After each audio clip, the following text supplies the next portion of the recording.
It was my uncle who had first been to Baalbek. He told my father we should move there. We could get shelter. At the time, we'd been forced from our homes and were living out in the open.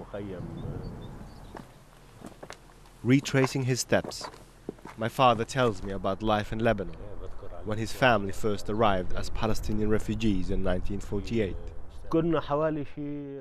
Life was tough for everyone. Food was short and the main barracks was very exposed to the cold.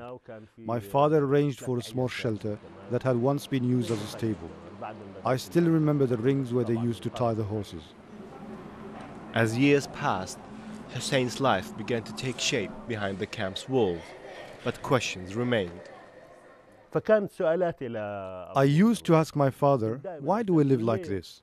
Why do we live in a camp? People outside had homes and gardens. Why didn't we? So my father began to explain our situation, and in time, I had a very good idea of what Nakba meant to us. So a new generation, raised in exile, slowly began to rise up and chart a new course for the Palestinian people.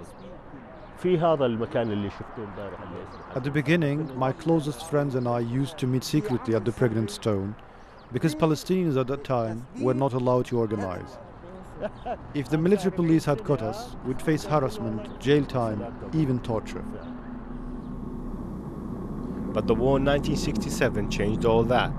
After Arab nations suffered a crushing defeat to Israel, Palestinians realized they needed to play a larger role if they ever wanted to return to their homeland.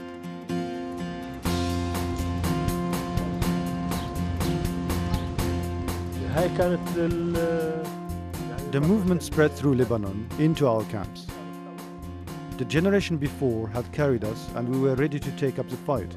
Our demands were simple. We wanted our freedom. So Hussein and his friends, once forced to meet in secret, were among the first to join the PLO.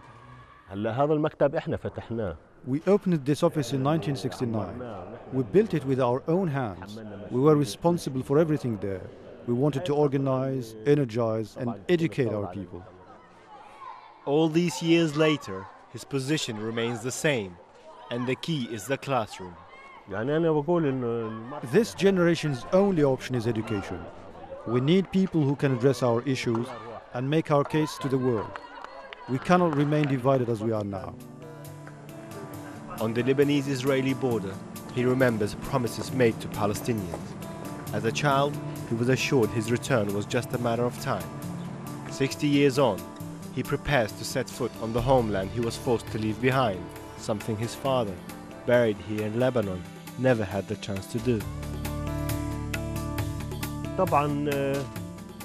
The feelings I have now have been a lifetime in the making. I think of the mountains, valleys, and the village my father told me about. We'd lived there for hundreds of years. If I make it to the village where I was born, it will be the experience of a lifetime. The whole idea of it is overwhelming.